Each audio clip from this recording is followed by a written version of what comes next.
প্রথম দুটি ভিডিওতে আমরা খেলাধুলার গুরুত্ব সম্পর্কে জেনেছি। এই ভিডিওতে আমরা ঘরে কিভাবে খেলনা বানানো যায় তা শিখব। সবচেয়ে মজার এবং সবচেয়ে শিক্ষণীয় খেলনার মধ্যে অনেকগুলোই আমরা ফেলে দেয়া এবং মূল্যহীন বস্তু দিয়ে তৈরি করতে পারি। কাজেই আপনাদের দামি খেলনা কেনার কোনো দরকার নেই। এমনকি একটি চামচও একটি অসামান্য ও চমৎকার খেলনা হতে পারে।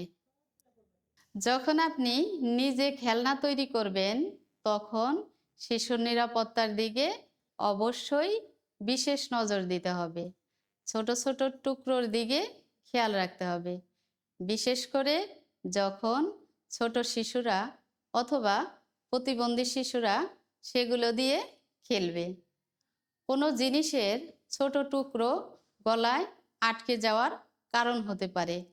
খেলার উপকরণগুলোর মধ্যে কোনো ধারালো কিনারা যুক্ত অথবা চটা ওঠানো কিছু যেন না থাকে, সেদিকে খেয়াল রাখুন।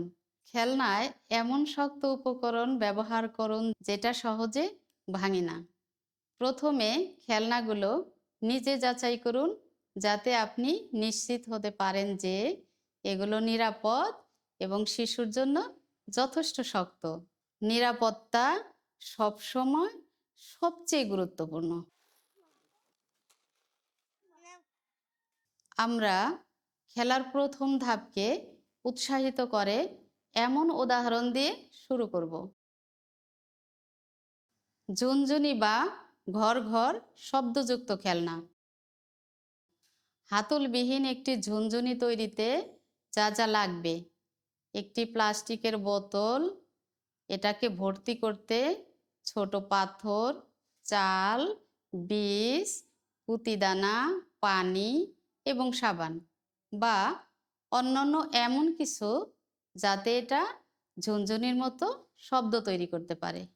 যদি কোনো শিশুর বোতল ধরতে অসুবিধা হয়, তখন পুরনো কাপড় অথবা শক্ত কাগজ এবং কস্টেপ ব্যবহার করে একটি হাতল তৈরি করুন, যাতে সে সহজে ধরতে পারে।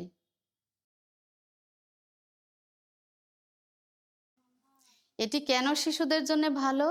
কারণ এটি শিশুর হাত এবং বাহুর দক্ষতা বাড়াতে সাহায্য করে, হাতের সক্রিয় নড়াচড়াকে উৎসাহিত করে, শিশু তার হাত দিয়ে কি করছে তা দেখতে সক্ষম হয়, অনুভূতি, শোনা এবং দেখাকে সহায়তা করে, শিশু মনোযোগ ধরে রাখতে শিখে। এমনকি বড় শিশুদেরও এ ধরনের খেলনায় আগ্রহ থাকতে পারে।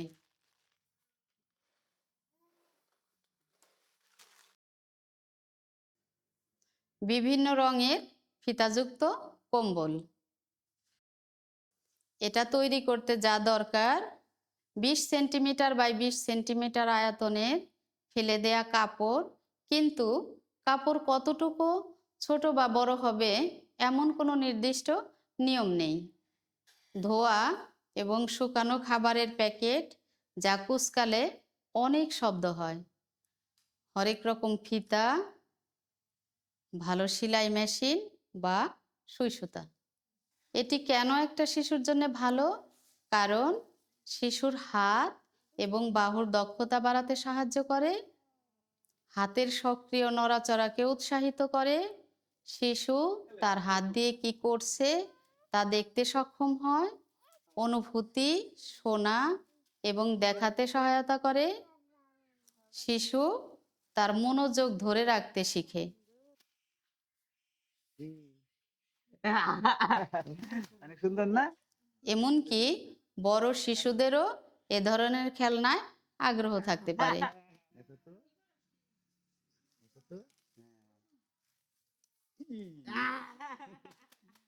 শিশুদেরকে উৎসাহিত করে তার চারপাশের পরিবেশকে উপভোগ করতে কিভাবে শেখানো যায়, এখন আমরা তার উদাহরণ দেখাবো। কাপ এবং পানি দিয়ে খেলা। আমি কাজ করি, তুমি সবগুলা গ্লাসে পানি ঢালো। আপনাদের যদি খেলনা তৈরি করতে সময় না থাকে, তবে আপনার কাছে যেসব খেলনা আগে থেকেই আছে তা ব্যবহার করতে পারেন। শিশুটিকে একটি পাত্র আর চামচ অথবা কাঠি দিন, যা দিয়ে সে খেলতে পারবে এবং একই সাথে তা উপভোগ করতে পারবে। এটা আপনার বানানো অথবা কেনা খেলনার মতোই সমান কার্যকরী হবে।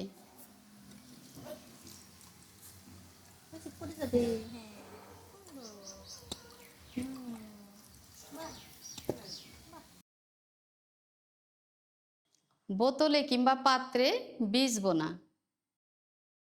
আমি একটা দেখাই দিই। এই যে এভাবে ধরে, এই যেভাবে বোনো, বোনো তো একটা। হ্যাঁ, বোনো বোনো। এটি ঘরোয়া এবং বাগানের বিভিন্ন উপকরণ ব্যবহার করে খেলা করার আরও একটি উদাহরণ।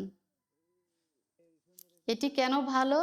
কারণ এটি শিশুর হাতের সক্রিয় নড়াচড়াকে উৎসাহিত করে, হাত এবং বাহুর দক্ষতা বাড়াতে সাহায্য করে, শিশু মনোযোগ ধরে রাখতে শিখে, শিশুরা দায়িত্ব নিতে শিখে। হ্যাঁ মা, হাতটা দাও।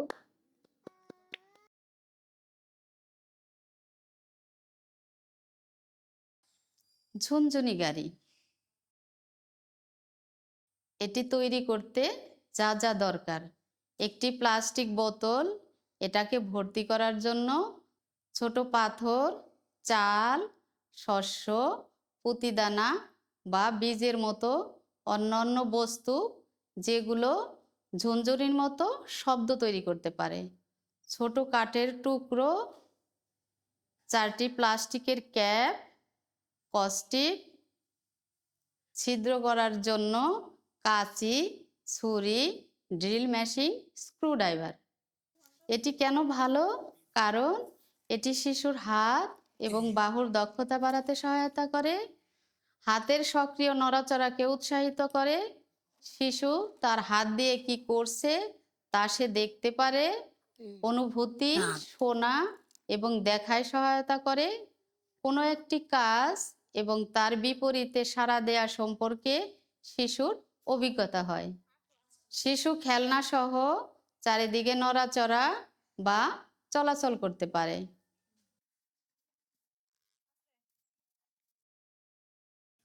স্লটস বা গর্ত সহ পাত্র দিয়ে খেলা।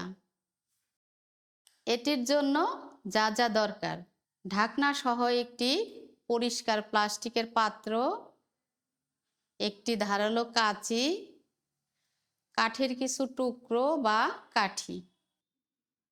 তুমি দুইটা, আমি একটা। আস্তে, এই তো অনেক সুন্দর। আরেকটা। এটি কেন একটা শিশুর জন্য ভালো? কারণ এটি শিশুর হাতের আঙ্গুলের সূক্ষ্ম কাজগুলো করতে উৎসাহ যোগায়। শিশু তার হাত দিয়ে কি করছে তা দেখতে সক্ষম হয়, কোনো একটি কাজ এবং তার বিপরীতে সাড়া দেয়া সম্পর্কে শিশুর অভিজ্ঞতা হয়। শিশু মনোযোগ ধরে রাখতে শিখে। বিভিন্ন পরিমাপ সম্পর্কে শিশুরা বুঝতে শুরু করে। এই যে ভাবে তো যাবে না। এই দেখো, এই ঠিক আছে না? এই চলে গেছে। হ্যাঁ, এই তো সুন্দর। ফু দেয়া ঘন্টা বা ব্লোয়িং বেল।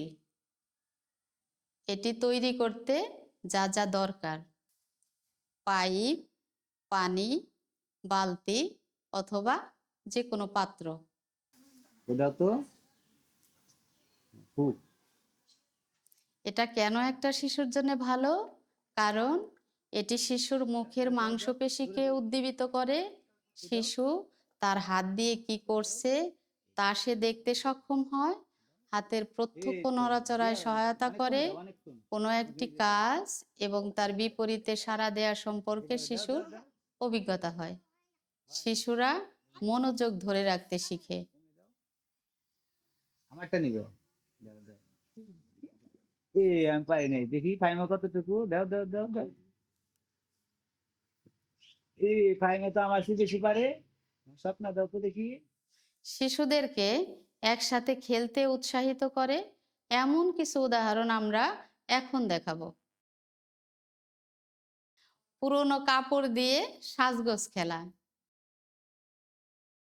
এটি করতে যা যা দরকার: পুরনো লুঙ্গি, পুরনো শাড়ির অংশ বা ওড়না, টুপি, লাঠি, গলার রঙিন মালা, কলাপাতা দিয়ে বানানো চুল, নারকেল পাতা ও শলা।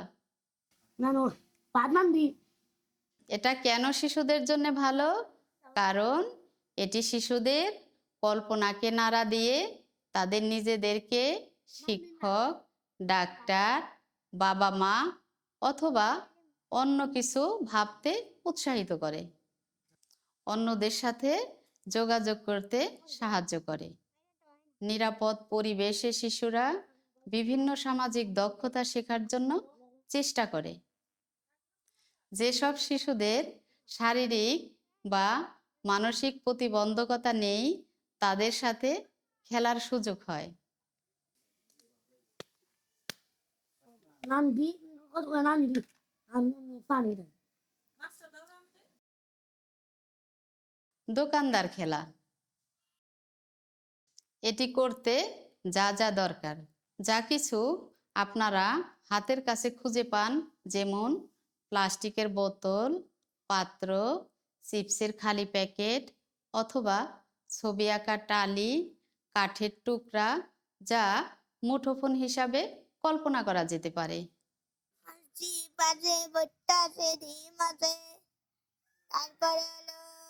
এটা কেন একটা শিশুর জন্য ভালো?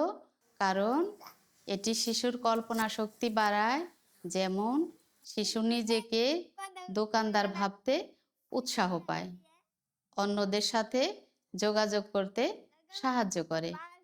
নিরাপদ পরিবেশে শিশু বিভিন্ন সামাজিক দক্ষতা শেখার চেষ্টা করতে পারে। যেসব শিশুদের কোনো শারীরিক বা মানসিক প্রতিবন্ধিতা নেই তাদের সাথে খেলার সুযোগ হয়। কাম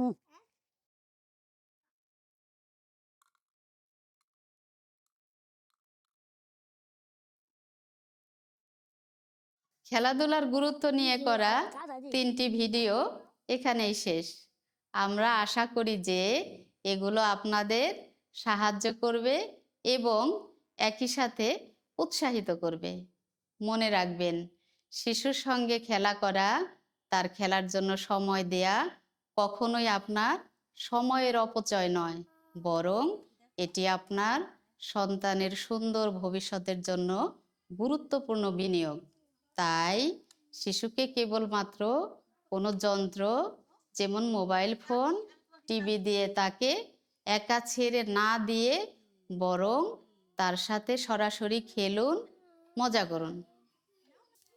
আপনি এবং আপনার শিশুর জন্য খেলা ও শেখার মুহূর্তগুলো আনন্দময় হয়ে উঠুক, সেই শুভকামনা রইল।